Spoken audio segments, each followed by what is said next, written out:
നമസ്കാരം.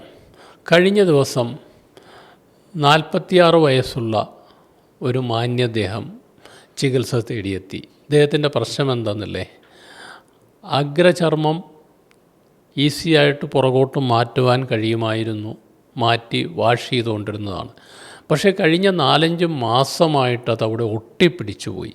ഏതാണ്ട് പശ വെച്ച് ഒട്ടിച്ച പോലെ അവിടെ പിടിച്ചിരിക്കുകയാണ്. പുറകോട്ട് മാറ്റാൻ ശ്രമിച്ചപ്പോൾ തൊലിയിൽ മുറിവ് സംഭവിച്ചു, വേദന, ബ്ലീഡിംഗ് ഒക്കെ ഉണ്ടായി. അങ്ങനെയാണ് അദ്ദേഹം ചികിത്സയ്ക്ക് വന്നത്.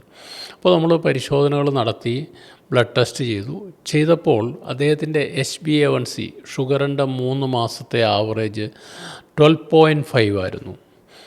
6-ൽ താഴെ നിൽക്കേണ്ടതാണത്. നോർമലാണെങ്കിൽ 6-ൽ താഴെ ആയിരിക്കും.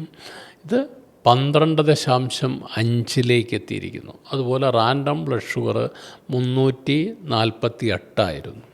അപ്പോൾ ഇദ്ദേഹത്തിന് ഇത് വരാനുള്ള കാരണം ഒരു കൺട്രോളും ഇല്ലാതിരുന്ന ഡയബറ്റീസ് മെല്ലിറ്റസ് ആണ്. ഈ പ്രമേഹ രോഗം ബാധിച്ചു എന്നുള്ളത് വ്യക്തി അറിഞ്ഞില്ല. ഈ ഒരു പ്രശ്നം വന്നപ്പോഴാണ് അത് കണ്ടുപിടിച്ചത്.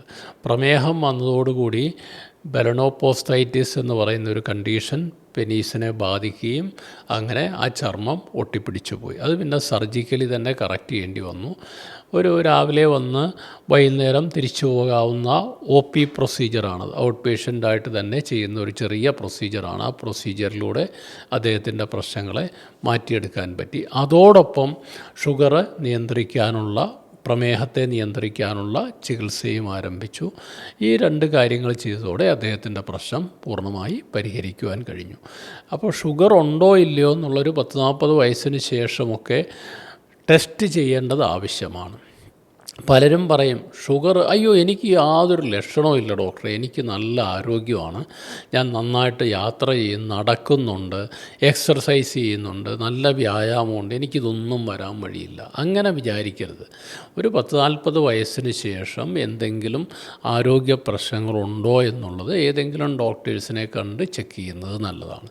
ഇനി ചില വ്യക്തികൾ ഏതെങ്കിലും ഒരു ലബോറട്ടറി നേരിട്ട് പോയിട്ട് കുറേ ടെസ്റ്റുകൾ അങ്ങ് ചെയ്യും.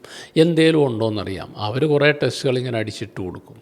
അതുകൊണ്ട് കാര്യമില്ല. ഏതെങ്കിലും ഒരു ഫിസിഷ്യനെയോ മറ്റ് ഡോക്ടേഴ്സിനെയോ നിങ്ങൾക്ക് പരിചയമുള്ളൊരു ഡോക്ടറെ കണ്ടിട്ട് അവരുടെ നിർദ്ദേശപ്രകാരം ഉള്ള ടെസ്റ്റുകളാണ് നിങ്ങൾ ചെയ്യേണ്ടത്. മറ്റൊരു വീഡിയോയുമായി വീണ്ടും കാണാം. നന്ദി, നമസ്കാരം.